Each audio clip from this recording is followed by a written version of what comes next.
باہر کہیں جا رہے تھے.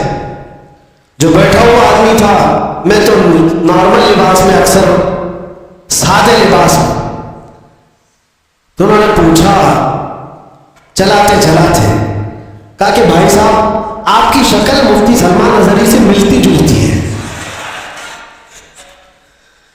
میں نے کہا کون ہے وہ؟ انہوں نے کہا نہیں جانتے ہو آپ کہاں سے ہو, ہندوستان سے ہو, نہیں جانتے ہو آپ؟ میں نے کہا نہیں بتاؤ تو کون ہے.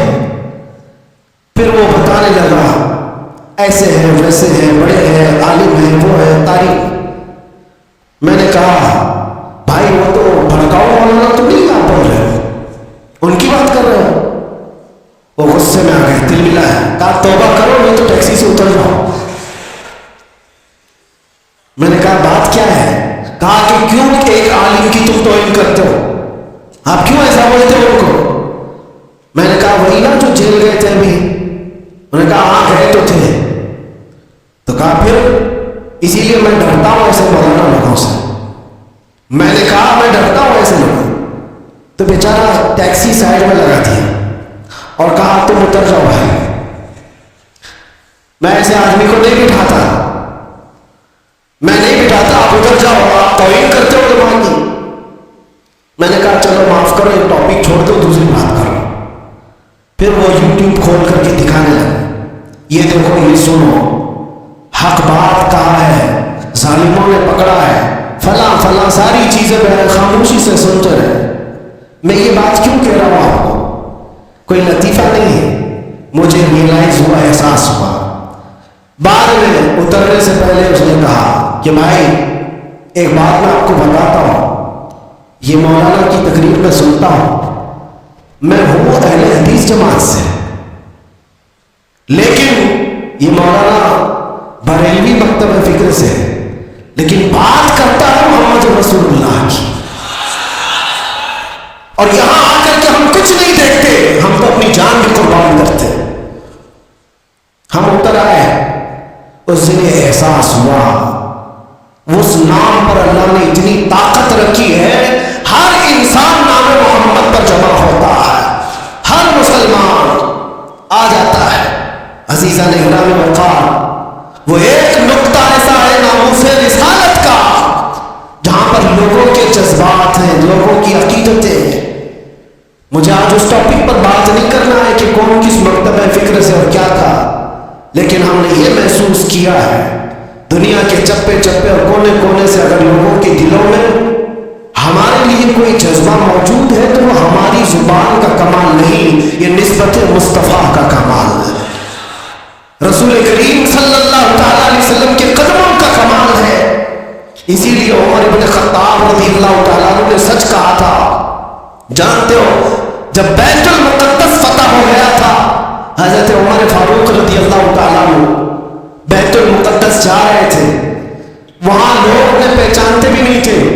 ابو عبیدہ بن جراح ایک صحابی وہ پہلے سے موجود تھے, وہاں کے عیسائیوں یہودیوں سب کو بتایا تھا کہ امیر المومنین آ رہے مدینے سے, امیر المومنین آ رہے مدینے سے. سب لوگ دیکھنے کے لیے باہر کھڑے ہو گئے تھے, لیکن امیر المومنین کس شان سے آ رہے ہیں؟ وہ اپنے ایک غلام کو لے کر اپنے گھوڑے کے ساتھ جا رہے ہیں. کیا کمال کی عدالت ہے عمر فاروق کی, اپنے غلام سے مدینے سے ہی طے کر کے چل رہے ہیں. 1 میل میں گھوڑے پر بیٹھوں گا تو چلے گا, اور 1 میل تو بیٹھے گا میں چلوں گا.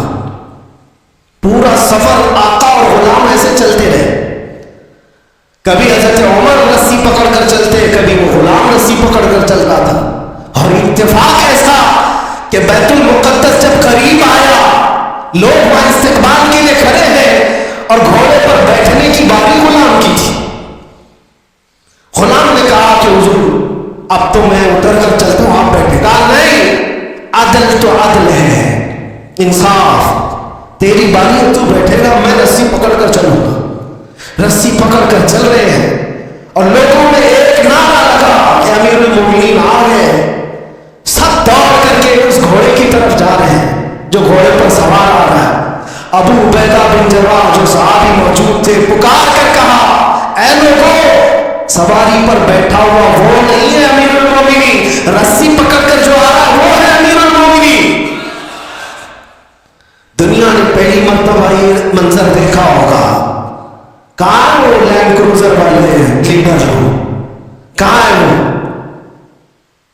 رسول پاک صلی اللہ تعالیٰ علیہ وسلم کے ان جانشینوں کی مثال لا کر کے دکھا دیں. اسی لیے ہمارے ہندوستان میں آپ کو میں کیا بتاؤں، مثال کے طور پر موہن داس کرم چند گاندھی جی، گاندھی کے یہ الفاظ ہیں، کہا کہ میں نے تاریخ پڑھا ہے، اگر لوگوں کو سیاست کرنے کے لیے، حکومت کرنے کے لیے میں کوئی مثال دے سکتا ہوں تو ابو بکر اور عمر کی دے سکتا ہوں. لوگوں نے اس چیز کو ایکسپٹ کیا ہے، احساس کیا ہے. انہوں نے جو دنیا کے سامنے منظر پیش کیے تھے وہ رسول اللہ کے غلاموں نے. سنو، حضرت عمر فاروق رضی اللہ تعالیٰ عنہ نے جو بات کہی تھی اس کو میں سمیٹ رہا ہوں. لوگ جب آپ کو پکار کر امیر المومنین کرتے کہتے ہوئے قریب آئے تو آپ رو پڑے. یہ وہ وقت تھا حضرت عمر کا جب پورا عرب جو آج ہے، سعودی عرب جس کو کہتے ہیں، یہ عرب تھا، صرف عرب تھا، سعودی بعد میں بنا. حجاز اور نجد دو علاقے تھے اور دونوں ملا کر کے عرب تھا. پھر یمن، پھر عراق، پھر ملک شام، اور پھر فلسطین، پھر مصر. 6 بڑی کنٹریاں جس کا کل رقبہ، کل ایریا اگر ملائیں گے تو تقریباً 17 لاکھ اسکوائر کلومیٹر، اور بعض میں ہے کہ 36 لاکھ اسکوائر کلومیٹر.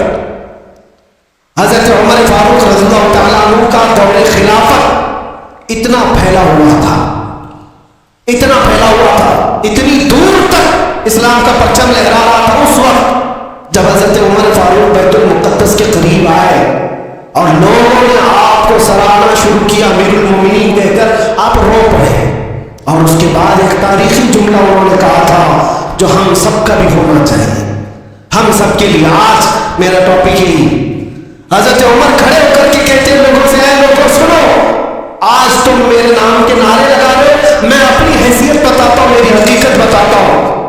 میرا نام عمر ہے، میرے باپ کا نام خطاب ہے، میں خطاب کا بیٹا عمر ہوں. بچپن میں مجھ سے 2 بکریاں نہیں سنبھالی جاتی تھی.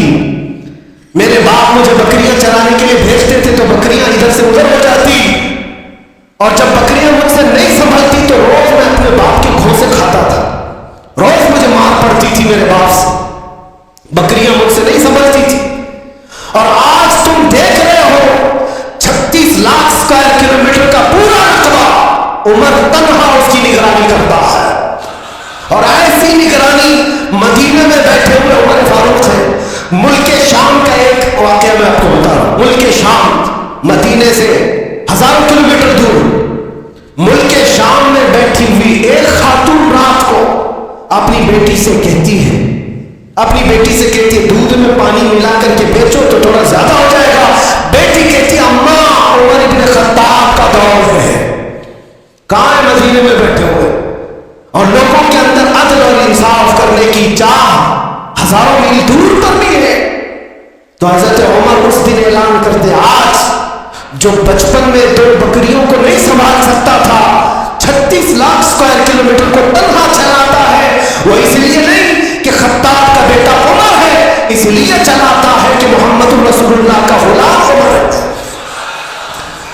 ان کے جو ہم غلام تھے خلق کے پیشوا ہیں. کل ملا کر یہ ایک ہی نقطہ ہے، ہمیں